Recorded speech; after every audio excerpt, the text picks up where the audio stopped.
Boa noite a todos. Sejam todos muito bem-vindos à Casa Espírita Luz de Jesus. E nesta noite, então, nós vamos iniciar com uma leitura do livro A Luz da Oração de Francisco Cândido Xavier. Senhor Jesus, agradecendo-te o amparo de todos os dias, eis-nos aqui, de espírito ainda em súplica, no caminho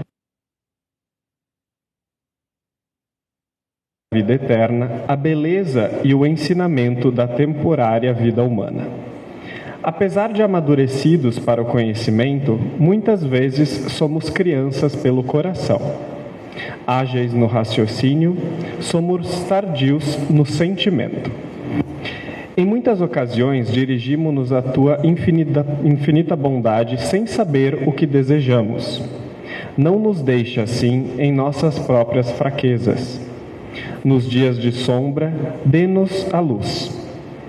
Nas horas de incerteza, sê o nosso apoio e nossa segurança. Mestre Divino, guiai-nos o passo da senda reta, dá-nos consciência da responsabilidade com que nos enriqueces o destino. Auxilia-nos para que o suor do trabalho nos alimente o lume da fé.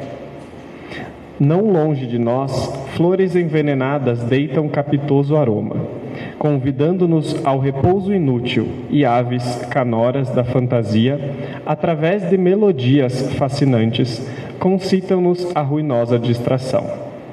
Divino amigo, sustenta-nos as mãos do arado dos nossos compromissos, na verdade e nossos olhos se voltem para trás. Então, neste momento, eu convido a todos para fecharmos os nossos olhos e vamos iniciar respirando profundamente, serenando a nossa mente e o nosso coração. Agradecemos a todo o apoio da equipe espiritual, por todos os desafios, por todas as oportunidades que temos em nosso dia a dia, por todas as pessoas que estão em nosso caminho, que nos auxiliam, que nos trazem a segurança e as provas que necessitamos para evoluir. Agradecemos a todos os nossos mestres e mentores por persistirem ao nosso lado, por persistirem em guiar-nos no caminho do amor, da luz, da paz, da caridade, que através desses ensinamentos, em nosso caminho, a luz e a caridade. A isso tudo, nós vos agradecemos, hoje e sempre, que assim seja. Então, nesta noite, nós temos a Lu, que vai nos trazer uma palestra. Então, seja muito bem-vinda, Lu. Boa noite a todos. Eu gostaria primeiramente de agradecer o Marcos e a Elisete pelo convite e já dar uma pegada, né, no pé deles, não posso perder a oportunidade, que da outra vez que eu vim, tinha grusto ali na saída. E hoje eu não estou vendo nenhuma movimentação de grusto ali por aqui. Vou ter que negociar melhor meu passe na próxima palestra.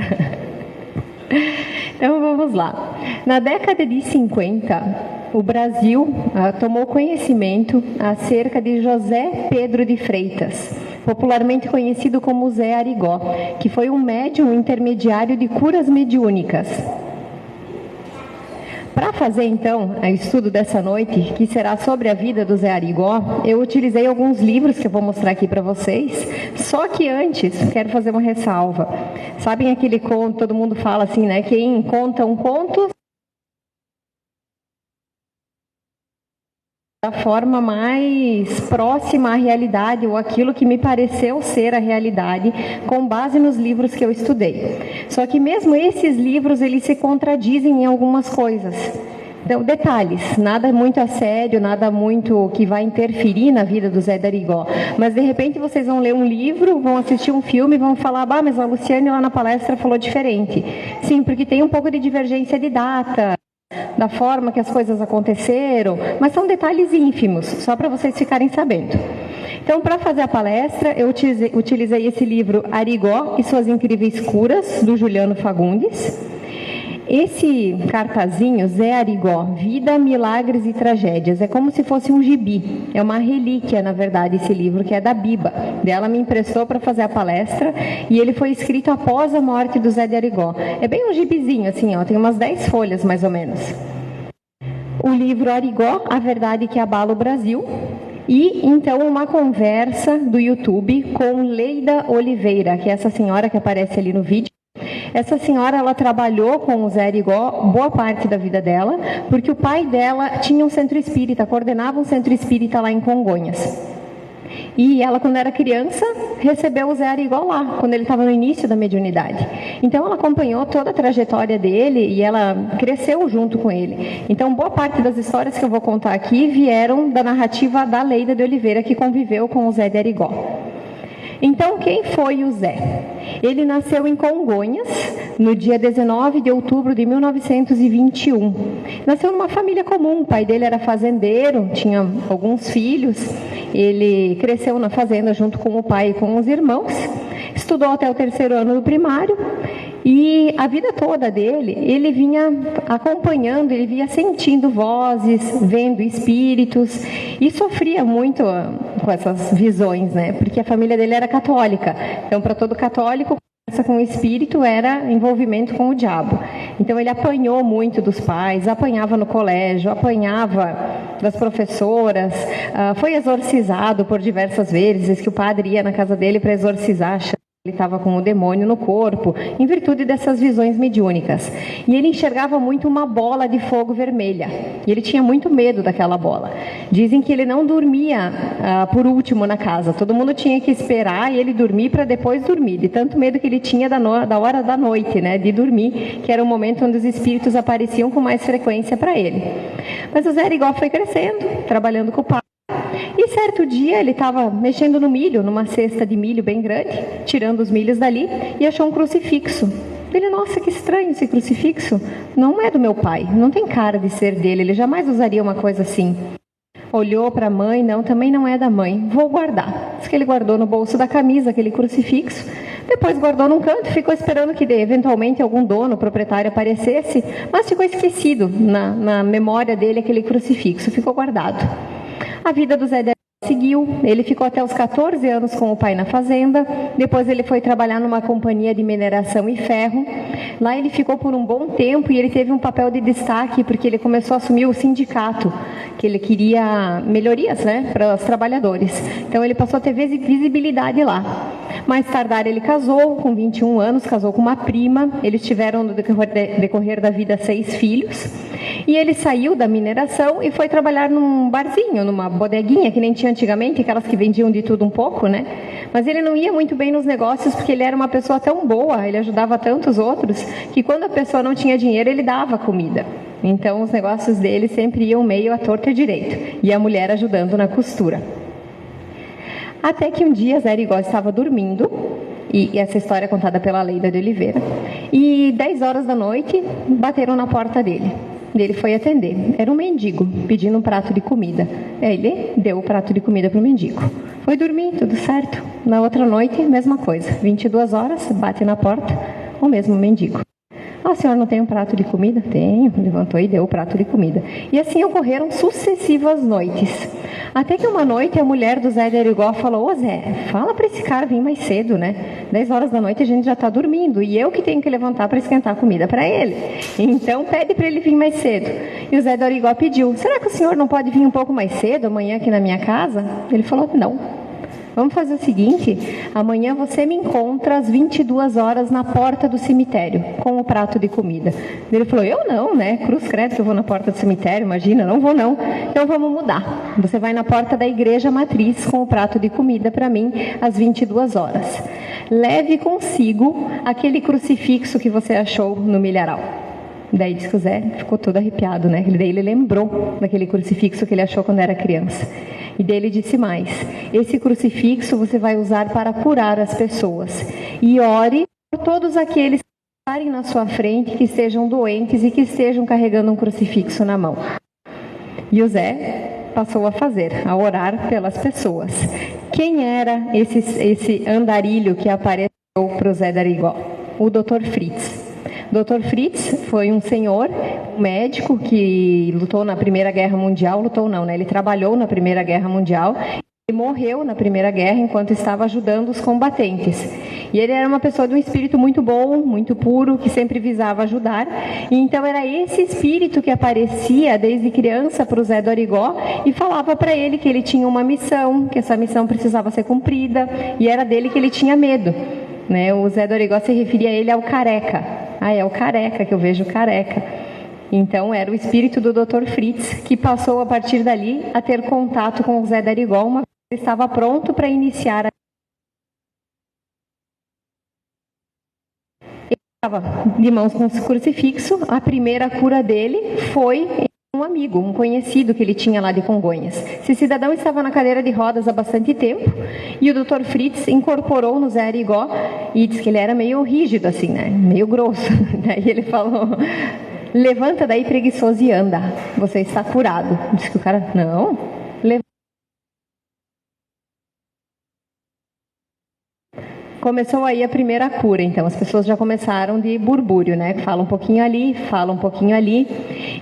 Em seguida, a esposa de um compadre do Zé do Arigó estava morrendo, mas assim estava nas últimas na cama com o padre indo lá, porque ela ia morrer em breve, né, para escutar as confissões dela, todo mundo rezando, e nisso chega o Zé do Arigó. Daí o amigo fala: Zé, você veio rezar pela minha esposa? Naquele instante ele se transforma, incorpora o Dr. Fritz. É forte a cena, né? Mas ele pega uma tesourinha, uma faca, ele corta um pedaço da vagina da mulher, coloca a mão dentro e arranca de lá um tumor. Diz que ele joga o tumor no chão e sai, como se não tivesse acontecido nada. E todo mundo começa a gritar: meu Deus, mataram a mulher, né? Ela vai morrer, o que você fez com a minha esposa? E em questão de segundos, assim, a minutos, a mulher se recompõe e volta a viver como se não tivesse acontecido nada. Então, nas redondezas, as histórias começaram a se passar, né, no boca a boca, e as pessoas começaram a visitar o Zé do Arigó para procurar as suas curas. Foi indo, cidade vizinha, ali em Congonhas, né, todo mundo ali perto. Até que um dia, o Zé estava com a sua esposa em casa e uns amigos vieram até ele, convidando ele para participar de uma reunião do sindicato dos mineiros. Que seria com esse candidato a deputado, Carlos Alberto Lúcio Bittencourt, esse da foto. Ele falou: gente, eu não vou, nem sou mais mineiro, né? Não sou mais minerador, trabalho aqui no bar, não tem nada a ver eu ir. E os amigos insistiram: não, você foi um bom representante para nós, a gente precisa da sua palavra, nós confiamos em você. Diz que tanto falaram que convenceram e ele foi. Então ele foi, teve uma reunião com esse deputado, e o deputado tossindo muito, e tossia. Acabou a reunião, foram cada um para os seus quartos, e aí o Zé foi dormir. De madrugada bate na porta com muita força o deputado: Zé, você tá aí, Zé? E ele levanta todo assustado: meu Deus, o que aconteceu? Você me operou. Dele: Não, você me operou, essa noite você me operou. Quer dizer, era você e não era você. Diz que o deputado só você. E o Zé ficou apavorado. Ele falou, vem no meu quarto que eu vou te mostrar. Chegando lá, ele mostrou, aqui do lado, pijama cortado, o corpo dele cortado e o tumor que o Zé tinha retirado. Então, o Zé, incorporado pelo Dr. Fritz durante a noite, perdeu totalmente a consciência, foi até o quarto do deputado e operou ele. Só que o Zé ficou em pânico com a situação. Ele falou, meu Deus, agora esse cara morre, né? Matei um deputado, como é que vai ficar para mim? Como é que a polícia vai vir atrás de mim? Acabou minha vida a partir desse momento. Diz que ele foi para casa apavorado. E o deputado, mais que depressa, ligou para o seu médico e mentiu que estava passando mal. Eu preciso fazer os exames agora, estou passando muito mal, acho que vou morrer. E encaixaram eles nos exames, foi de avião fazer. E quando fizeram os exames, o médico falou, agora você tem que me contar o que aconteceu. Porque que cirurgia é essa? Aonde que tu foi fazer essa cirurgia? Teu tumor não está mais aqui. Olha, você foi até os Estados Unidos para usar essa técnica? Porque aqui no Brasil ninguém opera dessa maneira. E aí ele contou, não, quem me operou foi o Zé de Arigó. Aí sim a fama dele explodiu, né, por todo o Brasil.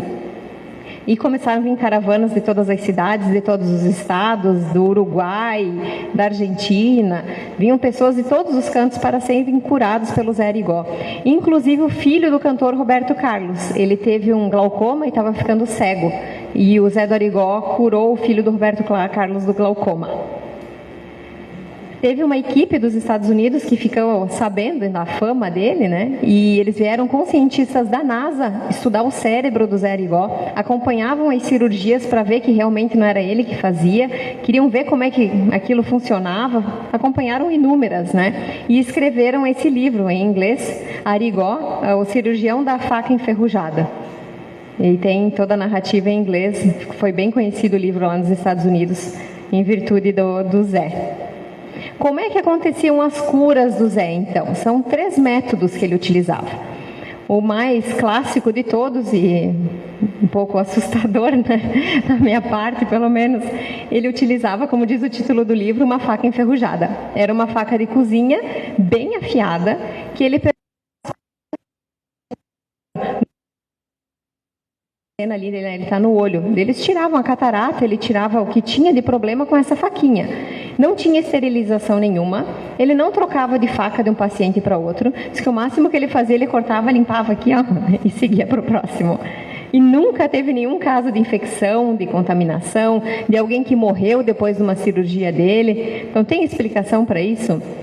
Hoje em dia a gente não consegue nem ir na manicure, né? Tem que levar o próprio alicate. Tu imagina fazer cirurgia assim, né? Não tem explicação que não seja espiritual. A outra forma que ele fazia, ele tinha um algodão que ele entregava para as pessoas na chegada do centro espírita. E as pessoas dilaceravam esse algodão para ver que não tinha nada dentro.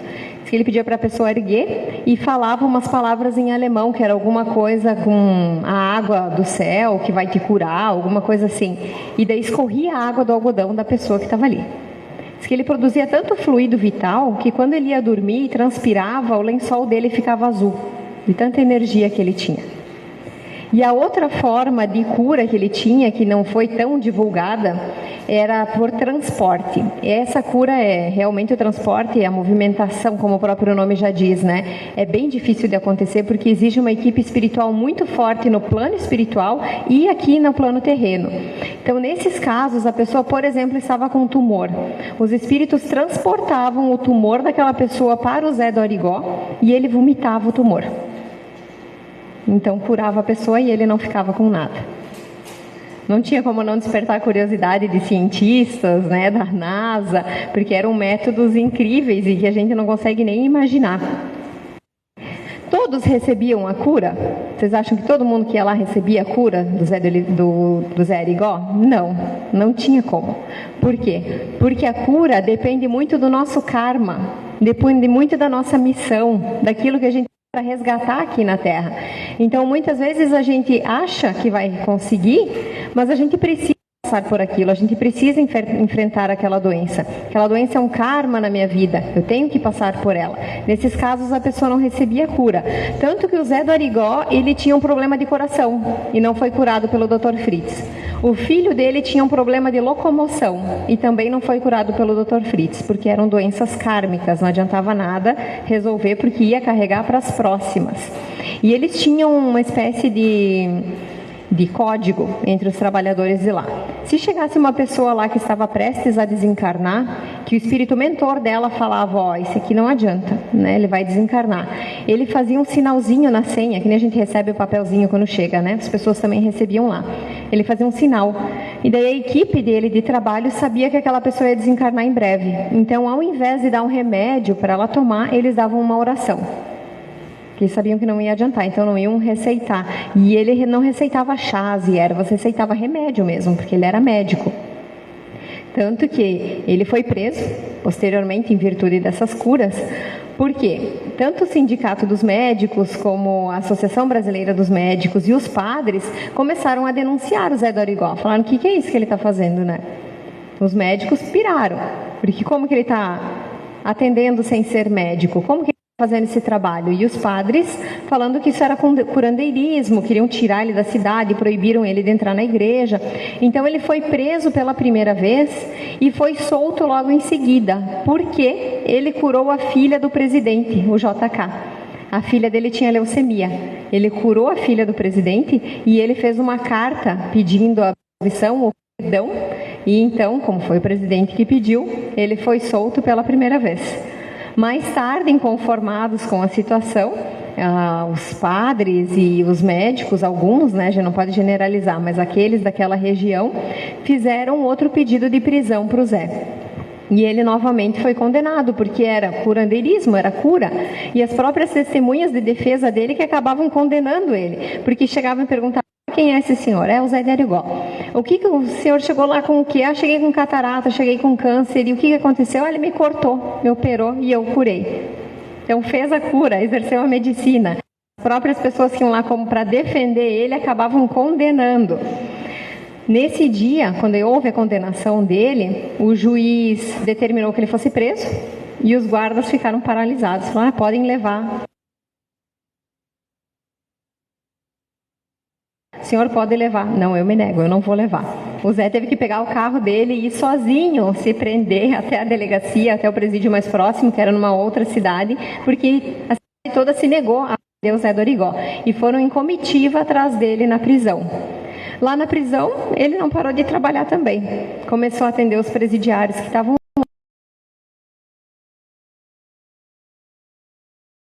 fazer, não tinha como o delegado controlar. Ele foi liberando. E ele foi trabalhando ali na delegacia mesmo. Então era aquela coisa para ele ia ver, né? Estava preso, nós estamos fazendo aquilo que ele veio para fazer. Ele foi absolvido mais tarde quando trocou de universidade. Veio um novo juiz e o advogado fez um novo pedido de tortura. E esse juiz ficou intrigado com a forma das coisas aconteciam. Então, que essa participar, quero assistir como é que são feitas essas curas. E ele ficou junto, ficou assistindo várias, que segurava aquilo que o Zé retirava das pessoas, né? Participou de tudo. E na hora ele fez uma sentença falando que ele não podia condenar uma pessoa que não prejudicou ninguém. Ele falou, mas quem que ele prejudicou? Me traz uma pessoa aqui que não deu certo. Uma pessoa que morreu porque ele atendeu. Não veio ninguém. Então ele foi absolvido por causa disso. E o Zé Arigó disse que ele era simples, que ele foi numa entrevista da TV Record na época. E perguntaram para ele, tá, mas o que o senhor acha? O senhor está sendo acusado de curandeirismo? O senhor acha certo uma pessoa que não fez faculdade de medicina operar outras pessoas? Ele, eu não, eu acho errado. Claro que é errado, a pessoa não sabe o que ela está fazendo. Tá, mas e o senhor? Mas eu não opero ninguém, quem opera é o Dr. Fritz, eu não faço nada, ele respondeu. Na cabeça dele estava certo, né? Ele não tinha nenhuma lembrança das operações mediúnicas que ele fazia. Então não era ele quem operava, era o Dr. Fritz. Aqui eu trouxe uma foto para vocês do Zé do Arigó, o Chico Xavier e o Valdo Vieira. Aqui as pessoas veem o Chico, quem conhece o Chico, a história dele, né, sabe que ele teve um problema muito sério no olho, ele ficou cego, inclusive, de um dos olhos. E o Dr. Fritz falou para ele, Chico, quer que eu te opere? Eu consigo. meu problema no olho é kármico. Se eu não arrumar ele nessa vida, eu vou ter que carregar ele para uma próxima. E agora eu já estou aprendendo a lidar bem com um olho só. Então deixa assim do jeito que está, não vou operar, daqui a pouco a vida segue, pelo menos esse karma eu já resolvi nessa encarnação. Não quis operar. Para não dizer que eu não trouxe nada de conteúdo, né, de biografia, eu trouxe aqui uma diferença para vocês. Mediunidade, porque o livro dos médiuns, ele traz um rol gigantesco dos tipos de mediunidade. Não é um rol taxativo, não são só aquelas mediunidades que existem, eles trazem as principais, mas existem muitas. Mas quando a gente fala do Zé de Arigó, eu aposto que vocês pensaram, ele é médium de cura. Mas na verdade ele era um médium de incorporação, perdia a consciência, e eu vou trazer a definição aqui para vocês de médium de cura. É aquele que tem poder de curar ou de aliviar os males pela imposição de mãos ou pela prece. Essa faculdade não é essencialmente mediúnica, pois todos os verdadeiros crentes a possuem, quer sejam médiuns ou não. Frequentemente, não é mais do que a exaltação da potência magnética, fortalecida em casos de necessidade pelo curso dos espíritos bons. Ou seja, tu não precisa ser médium para ser um médium de cura. A pessoa está aqui aplicando um passe, a mãe com o filho, quando faz uma oração para o filho, né, ela já está sendo um médium de cura, já está fazendo uma cura para aquela criança. Não precisa necessariamente ser médium. Médium de servirem mais facilmente aos espíritos que fazem prescrições médicas. Não se deve confundi-los com médiuns curadores, porque nada mais fazem do que transmitir o pensamento do espírito e não exercem por si mesmos nenhuma influência. Então, é aqui que se encaixa o Zé do Arigó, porque ele, Zé, não fazia nada. Quem fazia era o Dr. Fritz. E o interessante é o seguinte, que esses espíritos, como o Dr. Fritz, diz o Dr. Fritz que ele ficou 15 anos trabalhando no plano espiritual com o Zé do Arigó, para que ele tivesse possibilidade de, nessa encarnação, fazer esse trabalho. 15 anos antes, então, eles já estavam juntos. E no livro dos médiuns a gente aprende que eles utilizam médiuns assim que geralmente já têm contato com a medicina em vida anterior. Então, provavelmente o Zé de Arigó foi médico em alguma outra vida, porque ele tinha facilidade no manejo. O corpo dele não era tão rígido para aquela prática. Então, ele tinha alguma noção, já tem alguma habilidade. Então, facilita para aquele espírito usar o corpo daquele outro espírito, para que ele consiga fazer o trabalho, uma vez que ele já teve contato com a medicina antes. O Zé do Arigó, então, ele faleceu com 49 anos, no ano de 1971.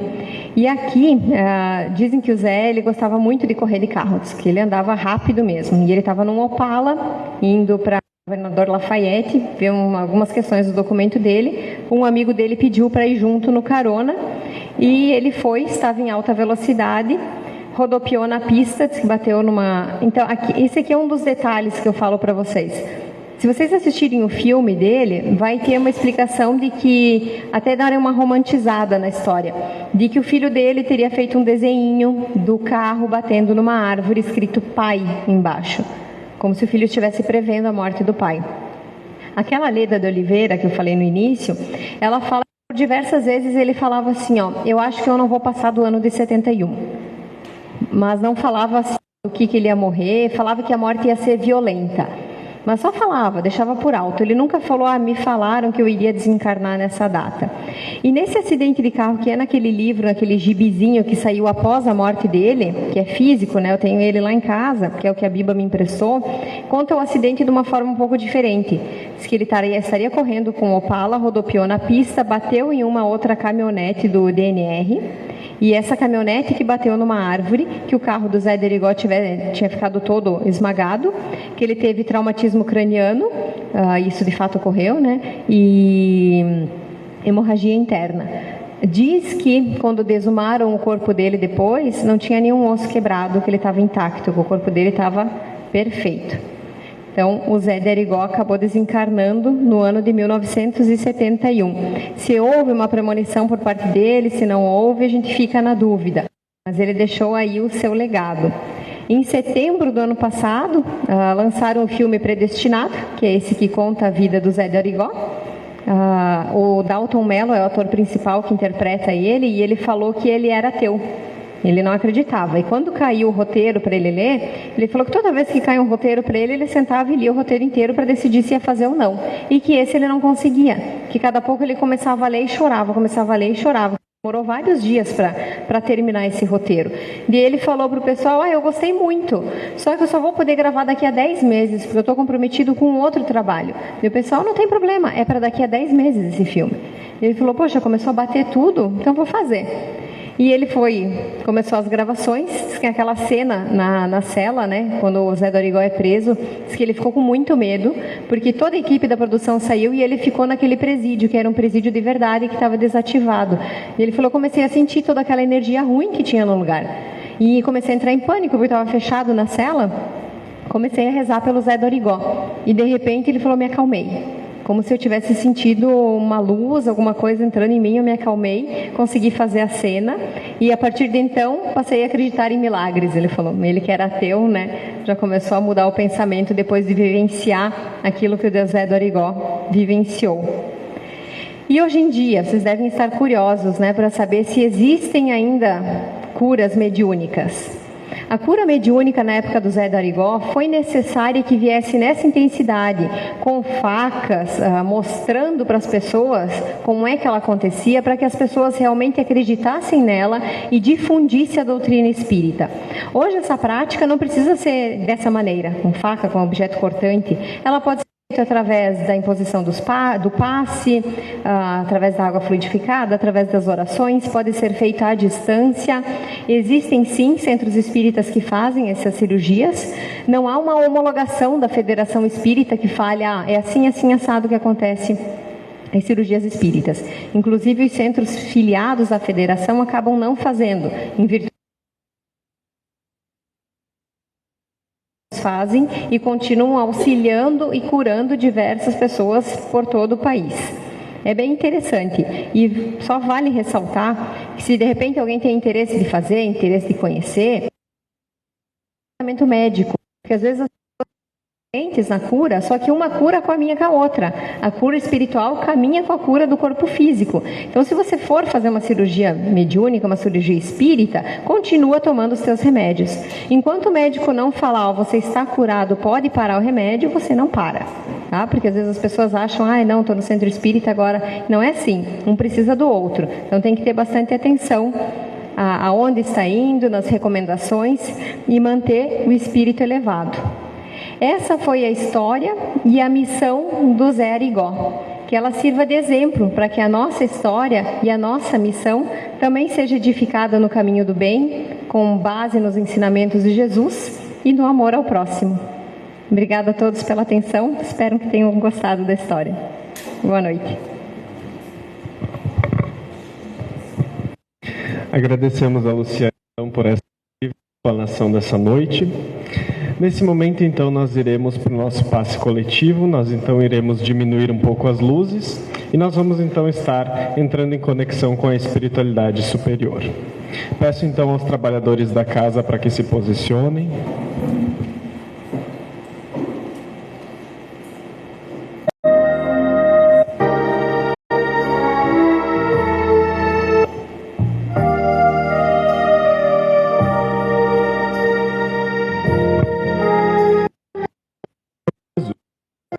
Concedeste-nos o abençoado caminho da união contigo. Desde a manjedoura iluminada até a ressurreição divina, com passagem pela cruz do trabalho e da renunciação, da fé viva e do testemunho santificante.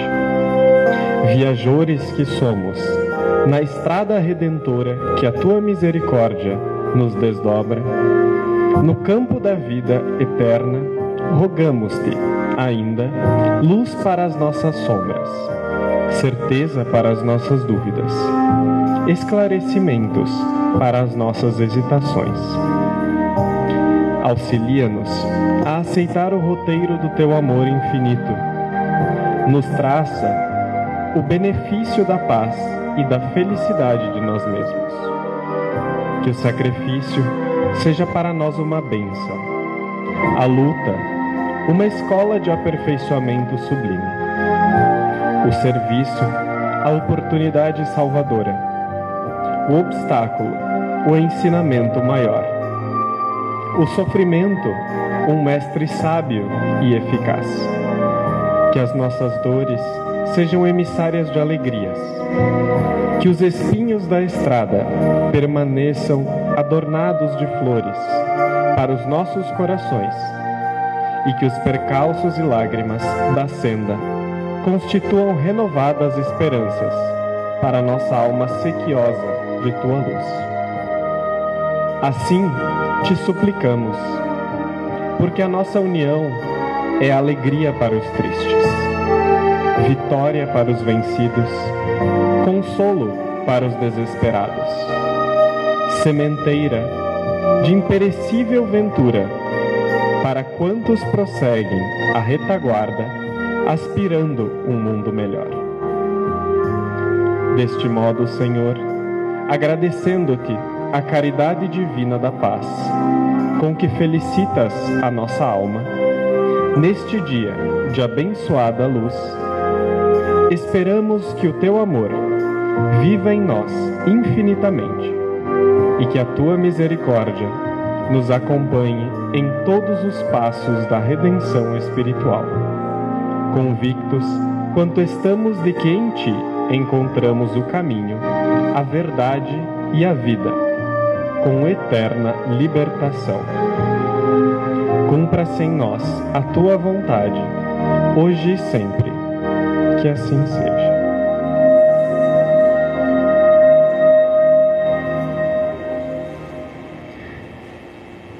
Então, a Casa Espírita Luz de Jesus agradece a presença de todos e deseja então um bom retorno aos vossos lares. Boa noite.